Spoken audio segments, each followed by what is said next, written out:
lajɛ ouverture média kan ni fɛn fɛn bɛ tila k'an lajɛ ouverture média kan Mali kɔnɔ Mali kɔ kan an ka foli b'a bɛɛ lajɛlen an ka foli kɛrɛnkɛrɛnnen o bɛ ɲɛsin maliden minnu kɛlen don ka cɛsiri sabati walasa jamana in a bɛ se ka bɔ nɔrɔ la cogo min na walasa degun minnu bɛ jamana in kan a bɛ se ka wuli ka bɔ a kan cogo min na an b'u fo k'u waleɲuman dɔn k'a f'u ye ko u ni wulikajɔ u yɛrɛ ye maa tɛ fo fasojɔ la bari sabula fasojɔ ye bɛɛ lajɛlen de ta ye bɛɛ lajɛlen ka wulikajɔ sabati walasa jamana in Ala y'an garijɛgɛ jamana kelen min na n'o de ye ba Maliba ye a bɛ se ka taa ɲɛ cogo min na a bɛ se ka bɔ nɔgɔ la cogo min na donc an ka foli ni tanu ni belebeleba b'olu ye n'o tɛmɛna ka bɔ yen an ka foli bɛ an balima minnu bɛ tunga kan minnu y'u ka saki ta minnu taara kɔgɔji fɛ walasa ka taa bɔka bin kɛ ka kɔngɔ jugu ani minɔgɔ jugu ni ka fara ji gansanyaw kan olu bɛɛ lajɛlen kun walasa u bɛ se ka dɛmɛ lase jamana in ma cogo min na walasa u taara k'u faw n'u baw ani u balima minnu to u kɔ u bɛ se ka u tɔbɔtɔ cogo min na an b'a f'u ye ko yarabi Ala ka tunga diya u la Ala ka tunga diya u la Ala ka ɲinifɛn kɛ sɔrɔfɛn Ala k'a to don dɔ u fana bɛ se ka na jamana in kɔnɔ ba Maliba kɔnɔna la laɲiniw sabatilen kɔfɛ hɛrɛ ani baden kɔnɔ a balimakɛ n'aw denkɛ de don Mamadu Jefa ouverture média an b'a fɔ aw bɛɛ lajɛlen ko aw bisimila OM Live jamukan kɛnɛ kan OM Live tɛ jamukan mun don ne yɛrɛ de bɛ bɔ kuma kelen-kelenninw na k'an da maga jamana situation dɔ la walasa ka ɲɛfɔli k'a la ani ka n ka analyse k'a kan walasa bɛɛ lajɛlen bɛ se ka faamuyali sɔrɔ a kan cogo min na komi bɛɛ lajɛlen b'a kalama dɔgɔkun tɛmɛnen Mali kɔnɔ Mali kɔ kan bɛɛ lajɛlen ye wulikajɔ sabati k'a sababuya kɛ te dɔw bɛ yen ni a bɛ consommer anw fɛ yen ni a bɛ fɔ a ma ko te asura bɛɛ lajɛlen ye wulikajɔ sabati ka ɲɛsin o te asura in ma Mali kɔnɔ Mali kɔ kan bɛɛ lajɛlen wulila mun bɛ se kuma la o y'a fɔ mun bɛ se sɛbɛnni na o y'a sɛbɛn k'a jira k'a fɔ ko nin kɛwale mun ni a ɲɛsilen don nin te in ma ko kɛwale don kɛwale mun ni a man kan a dabɔkun tɛ dɔwɛrɛ ye walasa ka se ka te asura k'a lagosi ko a dabɔra o dɔrɔn de kama o hukumu kɔnɔna la jamanaden fanba bɛɛ wulila mun bɛ se mun na u y'o fɔ walasa o ko in bɛ se ka ɲɛnabɔ cogo min na an b'a fɔ a bɛɛ lajɛlen ko u tare u ye mun kɛ a ɲɛna n'i ye te asura ko in lajɛ n'i y'a ta k'a lajɛ a ma fɔ ko te asura bɛɛ lajɛlen mais a fɔra ko lo dɔ de c'est à dire que lo kelen u y'o de étudier k'a jira k'a fɔ ko o lo kelen de kan ka bɔ marché kɔnɔna la bari sabula n'a ma bɔ marché kɔnɔna la ko produit dɔ yera la a produit bɛ se ka kɛ sababu ye ka mɔgɔw bana mais a ma fɔ ko te asura bɛɛ lajɛlen bari sabula n b'o fɔ ka da mun kan n'i y'a ta k'a lajɛ n'i ye vidéo ta k'a lajɛ ani maa minnu bɔra ka kuma a caman bɛ yen u bɛ kumakan mun fɔ c'est à dire que u b'a fɔ de comme si a fɔra ko a ɲɛsilen don te asura bɛɛ lajɛlen de ma non c'est pas ça en fait o tɛ a fɔra ko lo kelen de n bɛ se ka misali dɔ ta a dɔ ye jumɛn ye les usines de fabrication de voitures par exemple i bɛ taa sɔrɔ a usine de fabrication na sisan a bɛ fɔ ko a lo dɔ bɛ yen ko a man ɲi u b'a a lo changer mais o tɛ tali foyi kɛ usine ka baara la c'est à dire que o tɛ kɛ sababu ye k'a fɔ ko usine bɛ datugu usine bɛ continuer ka baara kɛ donc apparemment a bɛ ko maa caman ma o yɔrɔ faamuya an b'a fɔ ko nin bɛ ko ye ko min b'a jira k'a fɔ ko malidenw bɛ wulikajɔ sabati ɲɔgɔn kungo la mais bi n ka kuma bɛna boli jumɛn kan et puis bɛɛ lajɛlen ye wulikajɔ sabati te asura ko la a ye ne miiri bila ko jumɛn de la a ye miiri bila k'a fɔ ko a ye miiri janya c'est à dire que k'an bila réflexion kɔnɔ k'a jira n na k'a fɔ ko ja malidenw bɛ se ka fara ɲɔgɔn kan ka cause dɔ défend an ye kɛlɛ kɛ te asura ko la te asura kan ka fɔ bari sabula a bɛ faamuya te asura cɛ a ye wulikajɔ sabati maa hakɛ min bɛ baara kɛ a ka yɔrɔ la bi a ka ca a maa minnu bɛ baara kɛ a caman ye u somɔgɔw jigi ye an b'a fɔ ko a tare o la mais laɲini ye jumɛn ye ou bien n b'a fɛ ka mun de fɔ bi ni ata kala je gɛlɛya damadɔ ba an ka jamana in kɔnɔna la gɛlɛya minnu ni a kɛlen don ka jamanaden bɛɛ lajɛlen sɛgɛn gɛlɛya minnu ni hadamadenya yɛrɛ maliyɛn ka hadamadenya yɛrɛ tɛ se ka taga c'est à dire que ko minnu ko gɛlɛya talen don ka ɲɛsin olu kow de ma o yali maliyɛnw man ka wulikajɔ sabati i n'a fɔ u y'a kɛ tɛ asura ko la cogo min na ka wulikajɔ sabati o secteur in fana kɔnɔna la walasa lafiya bɛ se ka na cogo min na wa a dɔw ye jumɛn ye n'i y'a ta k'a lajɛ a bɛ waati caman bɔ buru sɔngɔ yɛlɛlen don tulu bɛ ten kɛrɛfɛ tɛ fo ka taa se fɛn caman ma fɛn minnu ni hadamadenya c'est à dire que maliyɛn ka hadamadenya yɛrɛ tɛ se ka taga ko minnu ko mais an y'a ye olu kow bɛ sen na c'est vrai maaw dɔw wulila k'a kɛlɛw kɛ nka maa minnu wulila k'a kɛlɛ kɛ est ce que olu maaw bɛ maa minnu ye wulikajɔ sabati tɛ asura ko la wa o maa minnu wulila ka o kɛlɛ kɛ est ce que a man ka jamanaden bɛɛ lajɛlen fana ka fara ɲɔgɔn kan ka ninnu kɛlɛ kɛ wa barisabula an b'a kalama k'a fɔ ko buru bɛ jɔyɔrɔ mun na an ka jamana in kɔnɔna la jɔyɔrɔ fitinin tɛ ka taa an ka togodaw la fo ka taa se an ka dugubaw ma Bamako région fo ka taa se villagew ma bɛɛ lajɛlen b'a dɔn k'a fɔ ko maliyɛn ka balo sirilen bɛ bi bi in na buru de kan o buru ko gɛlɛyalen don bi a ka kan jamanaden bɛɛ lajɛlen ka wulikajɔ sabati walasa nɔgɔya bɛ se ka don o ko la cogo min na n'i y'a ta k'a lajɛ tulu gɛlɛyalen don an ka balo an bɛ waati min na ko bi maliyɛn tɛ se ka balo an ka fɛn o fɛn n'an b'a waleya fɛn o fɛn n'an b'a waleya walasa an bɛ se ka dumuni kɛ cogo min na a si tɛ se ka waleya tant que ni tulu t'a la ɔ maliden bɛɛ lajɛlen fana kan ka fara ɲɔgɔn kan ka o tuluko kelen in fana kɛ walasa lafiya bɛ se ka na cogo min na d'autant plus que an bɛ wagati la wagati mun ni bɛɛ lajɛlen b'a kalama k'a fɔ ko wagati do wagati mun ka gɛlɛn wa wagati do fana wagati min bɛ ka surunya sunkalo la bɛɛ b'a dɔn ni ko sunkalo ye wagati ye wagati min ni maliden caman bɛ dɔw bɛ fara buru yɛrɛ consommation kan tulu consommation bɛ bonya buru consommation bɛ bonya sukaro consommation bɛ bonya ɔ n'a ma a ka kan yala a man kan an bɛɛ lajɛlen ka wulikajɔ sabati nin wagati in na walasa dɔ bɛ se ka bɔ nin piriw la yanni sunkalo ka se wa ne ka welekan b'o yɔrɔ de la degun caman de bɛ yen minnu bɛ jamanadenw kan maliyɛnw y'u tɛgɛ di ɲɔgɔn ma cogo min na mali kɔnɔ mali kɔ kan mɔgɔw ye wulikajɔ sabati cogo min na a tɛ asura ko la yala a man kan an ka wulikajɔ sabati nin cogoya fana la wa ka ɲɛsin nin balo gɛlɛya min b'an kan nin waati in na an bɛɛ lajɛlen man ka wulikajɔ sabati wa a man kan an ka est ce que an kan k'a to maa kelen de bolo ou bien secteur dɔ de bolo olu ka wulikajɔ sabati a ko la wa d'autant plus que an b'a dɔn k'a fɔ ko nin fɛn minnu filɛ nin ye ni da magaru la n'o de ye tulu ye n'o de ye buru ye fɛnw do fɛn mun ni a bɛ jamanaden bɛɛ lajɛlen concerné ɔ i y'a mɛn k'i bɛ te min o k'a sɔrɔ fɛn dɔ b'i kɔnɔ ni fɛn t'i kɔnɔ n'i ye te min o laban ye min ye bɛɛ lajɛlen b'o kalama yala an ye wulikajɔ sabati te ko la cogo min na a man kan ka wulikajɔ sabati baloko fana la ten wa o tɛmɛnen kɔfɛ bɛɛ lajɛlen b'a dɔn k'a fɔ ko an bɛ waati la waati min énergie du Mali ni bɛɛ lajɛlen hakili b'a la salon ni ouverture média kelen in na ne ye kɛlɛ caman k'a la yan ka sababuya kɛ kurantigɛ banbali min tun b'an kan ka sababuya kɛ maaw ye tɔɔrɔ min sɔrɔ kurantigɛ la ouverture média cɛdenw bɛɛ lajɛlen ye wulikajɔ sabati kuma dɔ la waati dɔ yɛrɛ tɛmɛna ne yɛrɛ bɔra 2h du matin ka vidéo kɛ ka ministre de l'énergie ka interpeller à l'époque maa min tun bɛ yen o tun ye Sambu Wage ye a Sambu Wage an ye wulikajɔ sabati k'a yira a la k'a fɔ ko Sambu courant bɛ ka tigɛ anw dun n'an ka impôt n'an ka taxes de bɛ sara walasa an bɛ se ka bila condition ɲɛnamaw la cogo min na mais kurantigɛ banbali kabini Mali y'a ka indépendance ta san 60 ni kɔ fo ka na bila nin waati la halisa anw de bɛ tiriki tɔgɔ la courant ko la yali waati dɔ ma se o waati ka wuli ka bɔ yen wa an y'o kɛlɛ kɛ yan wa an bɛ waati min na i ko bi o kɛlɛ kɔnɔna la mun nana bɔ a la an y'a ye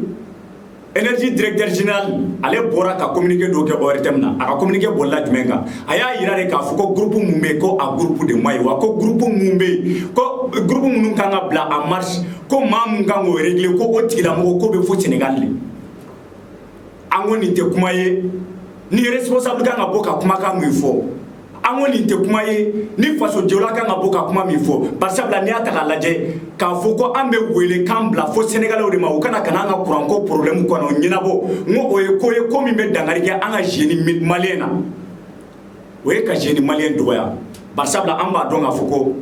ma chama de biya mali konna la malien chama de be mali don chama de be mun tara kata énergie kalan ke jamana wala wala sa ubsiga na kana nafa do jamana ko no to mina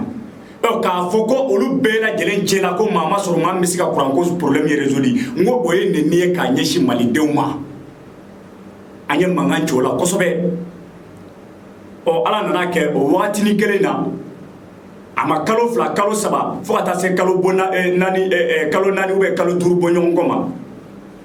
jamana do ye wuli ga jo sabati ka foko elaji bron bakar ke ta ka fanga bla o anna tola fo ata se ni wati ma mais ambe wati mina ego tuni ego sisan o kurantige bambali de be ka damine on dala tuni nyingali mina ma antego ayere la o de yewu kabiri salon fukara bla ni wati la yali ulu masika uliga jo sabati solution ma sura la to shiwa wala sa kurantige ka ke fenye femi me maleo mena foko femi ma ko ko ningo ni ko nin kurantige bali min kumba an kuna ko ça appartient au passé sangele ko fe o problème kelen de be se ka o problème kelen de ba on dala yala fora ko ingénieur sénégalais munu bena ka foko coronavirus du bali o angoni ba bisiya ka foko coronavirus manu bali togo anga autorité coronavirus te ko bali ka wuli ka jo sabati kata u yere ba kunga ciula yorola wa frontière fana daele do aka tani sankele fo 600 o ma o ingénieur munu na fora ko be Sénégal ku kanga na malla alsa o mana de wa walma de gun jumene be problème jumene be au juste courantige mi nanya keleke kunu o courantige kelen de be ka continuer alsa yali wati do masse maldon ambela jelenga wulga jo sabati ka antege di nyoma wa anye keleke te asuro ko la to mina yala manga anga wulga jo sabati ka keleke wala sa nda magara ni ko munna wulu be siga nyala bo to mina wa fanga do nga foko ko kulu jele woni be biefo ni kurantige mi fleni solution kanga surala wa abisika nyanabo nga mamunu ba ankuna kabila wale fukana bla ni wati la amba bisikia wa amba afamia fana ka don ka foko maudo mamunu nuti ku ka sirate jamana don nga torola u ka sirate jamana don nga torola u ka sirate jamana don nga nyanila barsabla ko kele antisika samba yirika o ke ko kele ndron kama ko kele alsa o problème masika nyanabo ningana bela jele so hakila waniya ye mari kuranko te nyana bo do rete de mamunu blalen do anyemwala mamunu kanga ke ibita so abbe ma kelengele fefebe u kelo ko groupe électrogène mu ni fond de saga bla u ka dembaawla o groupe électrogène be ebro mali dendu ni afaka laje mali de fantanga chane afamai on a ni courant tira est-ce que eba senti fewa wa est-ce que malien dem bebe siga wuliga jo sabati wala saka groupe électrogène sawa d'autant plus que amba donc a foko groupe électrogène dai munye asomo e munye bela jelenga so to boka siko o sam bi ne bolo malien nga wuliga jo sabati ni ko de la malien nga wuliga jo sabati ka kelege ni nuna nyora de la ka kelege wala sa jamana dem bela jele degum ma an yere ka barsabla anya jatimine ni ata ka laje kabiri indépendance fo kana bla bila anya mamunu ta ko bla an kuna mawdo mamunu ma an yere ka degun ta en compte yoro wati do ma sewa an yere ka do nga fuko jamana inte ka joni an tewa ko mamunu be u kanga an diga baraw lawale anu masika lawale amanka an yere ka wuli ka jo sabati wa u ka la ka jaguya ula nu ma do nga fuko ka bara do est ce que amanka an wa wuli ka yurula ka fuko ka ke ko jaguya de do wa barsa blanga taxi na nga impôt o de be ke ka ulusa wa anga taxi na nga impôt o de be ke sababu ye fana ne amba fe here mun ga do anka amba sara de wala sa ulu be sika wuli ga jo sabati o here mun be sika na anka to mun malidon nga wuli ga jo sabati ni kodla malidon nga ngu tege di nyoma ko munu na o ye na nyoma wi gele amba anka ni wakati la malidon nga nyogo soro ka wuli ga jo sabati wala sa nin geleya nunu ka wuli ga jo sabati anga fama u koro ka yurula ka foko nin geleya nunu fleniye aka kan ka wuli ga jo sabati wala sa solution se ka sura la togomina anga kelew kan ga boli ni tugadi la o de atongo te asura ko kelen mun kɛra ɲɛ sigi ɲa lajɛ ko a ja maliyɛnw bɛ se ka wuli ka jɔ sabati ko la ja ko bɛ ko min ni maliden bɛɛ lajɛlen bɛ se k'i ɲɔgɔn sɔrɔ min kɔnɔna la k'a kɛlɛ kɛ ja degun maliyɛnw Mali kɔnɔ Mali ko kan maliyɛnw bɛ se ka fara ɲɔgɔn kan ka degun kɛlɛ kɛ ɔ a man kan ka fara ɲɔgɔn kan ka nin kɛlɛ kɛ wa a man kan yala an ka fara ɲɔgɔn kan ka buruko kɛlɛ kɛ wa Basabla n'i y'a ta k'a lajɛ buruko kɛlɛ daminɛra ka sɔrɔ tɛ asura ko kuma ma fɔ wa a ma fɔ ko tɛ asura bɛɛ lajɛlen de a fɔra de ko lo kelen o ɲɔgɔnnaw bɛ waleya o a bɛ kɛ fan bɛɛ o usine minnu bɛ mobiliw dilan a bɛ kɛ olu la usine minnu bɛ yen minnu bɛ produits alimentaires dilan ni ɲɔgɔnna problème kelen bɛ poser olu yɛrɛ da la mais a kɔrɔ t'a yira k'a fɔ ko a usine kan ka datugu ou bien a usine bɛ datugu o tɛ mais a bɛ yira de k'a fɔ ko lo min fɔra a kɔnɔna la ko o de kan ka bɔ yen barisabula fɛn dɔ yera a lo la a bɛ se ka kɛ a kɛcogo k'a dilan machine na produit dɔ da a yɛrɛ sɔrɔ a la parce que n'i y'a jateminɛ k'a lajɛ an ka usine ninnu kɔnɔna la fɛn minnu bɛ na a kɛra te o a kɛra fɛn o fɛn i bɛ taa sɔrɔ marque dɔ de bɛ numéro dɔ de b'u la ɔ an bɛ se k'a fɔ ko a bɛ se ka kɛ u ye lo mun ta o ye numéro min fɛn o fɛn b'o numéro in concerné u y'a laɲini de o bɛɛ lajɛlen ka bɔ yen barisabula fɛn yera numéro min na u b'a bisikiya k'a fɔ ko ani fɛn fɛn ye série kelen ye k'a bɛ sɔrɔ a bɛɛ lajɛlen kɔnɔna la mais o kɔrɔ t'a yira k'a fɔ ko k'u ko tɛ asura yɛrɛ bɛɛ lajɛlen de ka datugu ayi bon an ye wulikajɔ sabati o ko la bɛɛ lajɛlen wulila Mali kɔnɔ Mali kɔ kan bɛɛ lajɛlen y'a kuma fɔ mais n'i y'a ta k'a lajɛ buru ka prix ka caya a daminɛra yanni tɛ asura ko ka na tulu ka gɛlɛya a daminɛra yanni tɛ asura ko ka na fɛn caman gɛlɛyara yanni tɛ asura ko ka na nka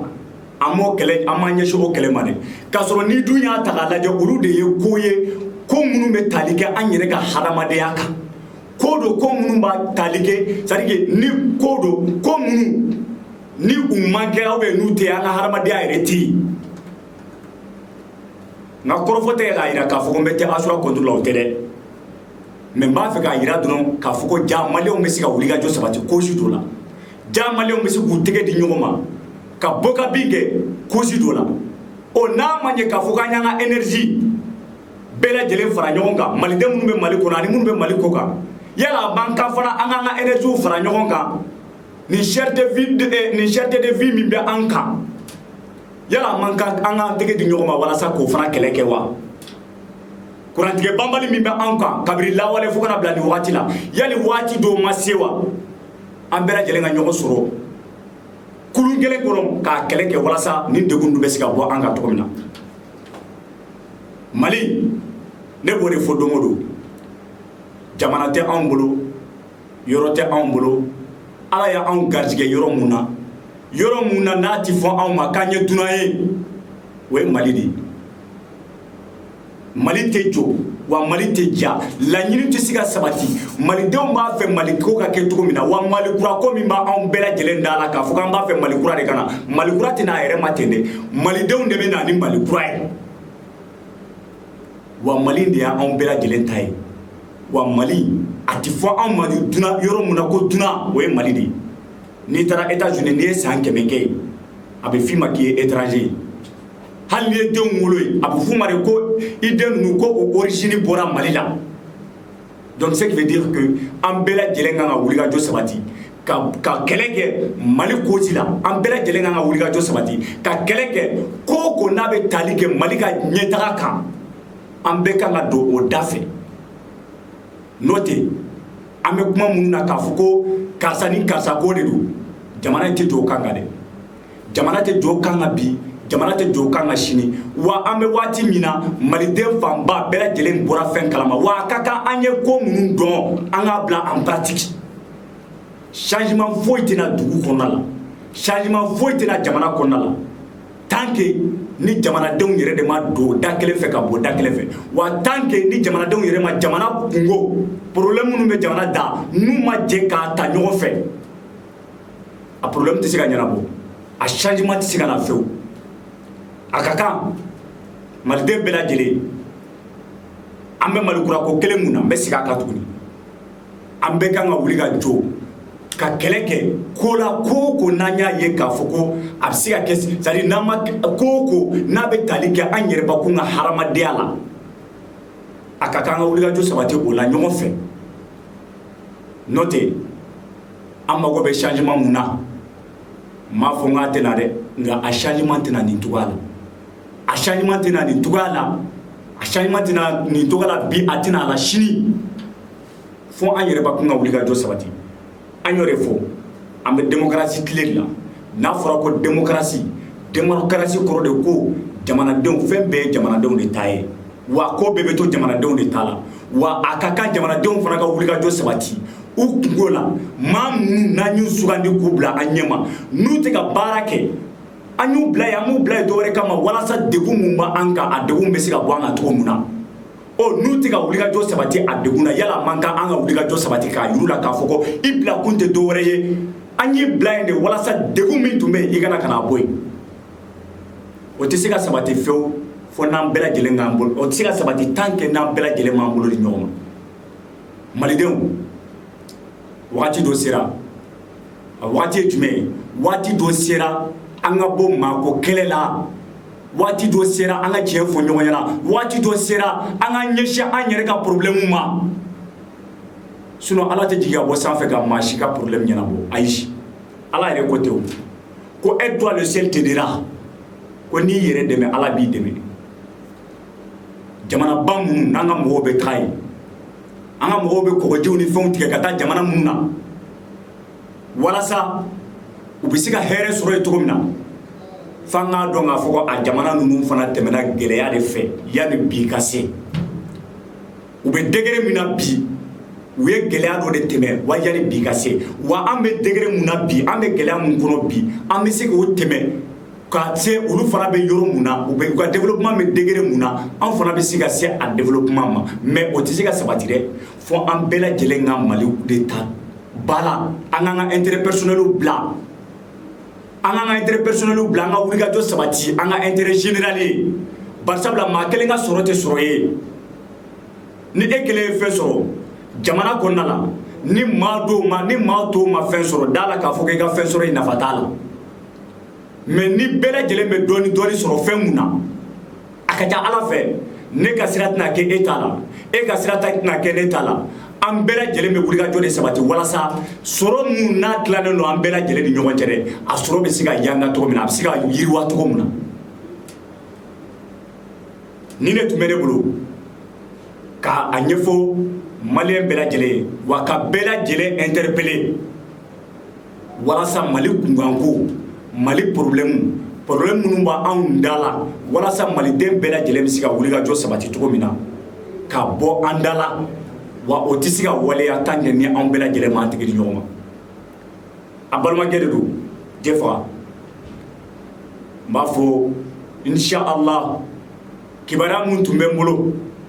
n ka analyse bolila mun ka bi ani n ka remarque n bɔra k'o de ɲɛfɔ aw ye